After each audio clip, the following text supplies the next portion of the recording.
リバプールに住みたい。今回のテーマは、ビートルズの名曲、レノン・マッカートニー作品は全部で14曲だけです。よければチャンネル登録をお願いします。かつて存在した人類史上最も偉大なるバンド、ザ・ビートルズ。そのバンド内には2人の天才がいました。ジョン・レノンとポール・マッカートニーです。2人のどちらかが作った曲であっても、レノン・マッカートニーとクレジットされるようにしたのは、若かりし頃の2人の約束。どっちが作ってもレノン・マッカートニーにしようぜ。OK、ジョニー。この約束のもとに作られた楽曲は157曲。ジョンのソロ曲、Give Peace a Chance を入れると158曲です。ところがです。この偉大なるレノン・マッカートニークレジットとは裏腹に、純粋なる2人の共作は少ないのです。実のところ、たった14曲だけ。もっと多いのかと思ってました。文字通り、ジョンとポールが額を寄せ合って作った曲って意外と少ないのね。ファンとしてはやっぱり2人の共作が多い方が嬉しいじゃないですか。でも、ここはポジティブに行きましょう。少ないってことは覚えやすいってことです。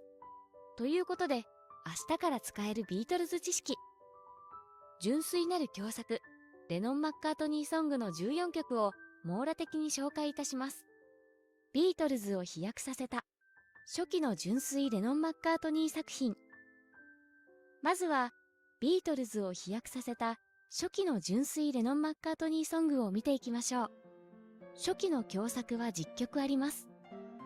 ミサリー、リトル・チャイルド、I wanna be your man, Babies in Black, 8 days a week, From me to you, Thank you girl, She loves you, I'll get you, I wanna hold your hand。ジョンとポールの仲の良さ加減が影響しているのでしょうか。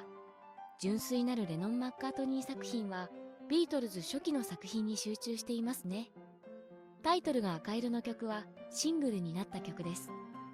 ざっくりと紹介すると、From Me to You で英国での地位を確立、She Loves You でヨーロッパを席巻、I Wanna Hold Your Hand でアメリカを完全征服。ビートルズ飛躍の3曲が純粋なレノン・マッカートニーソング。なんだか嬉しいですね。やっぱりジョンとポールに優劣をつけることはできません。よくある質問。ジョン・レノンとポール・マッカートニー、どっちがすごいの？どっちもすごいから回答不可能です。続いて中期の作品を見ていきましょう。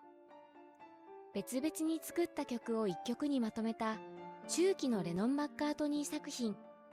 ビートルズの中期の時代に差し掛かると、共作のスタイルに変化が見えてきます。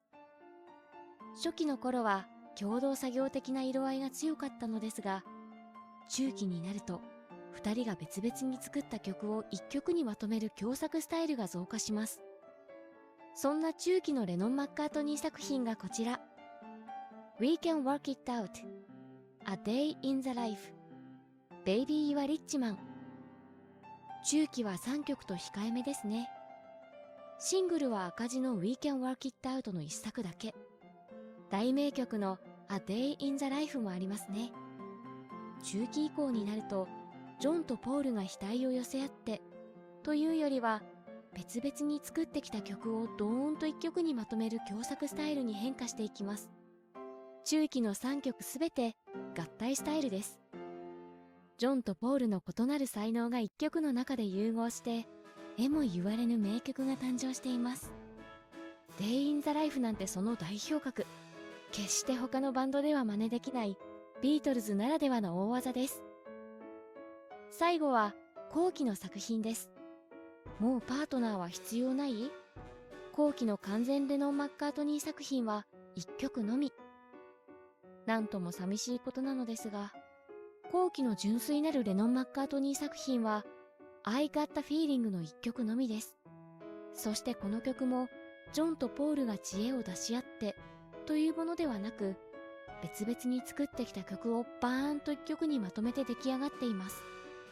そしてなんとなくですが、中期ほど曲と曲を融合させることを楽しんでいないとでも言いましょうか。なんかそんな感じを覚えてしまいます。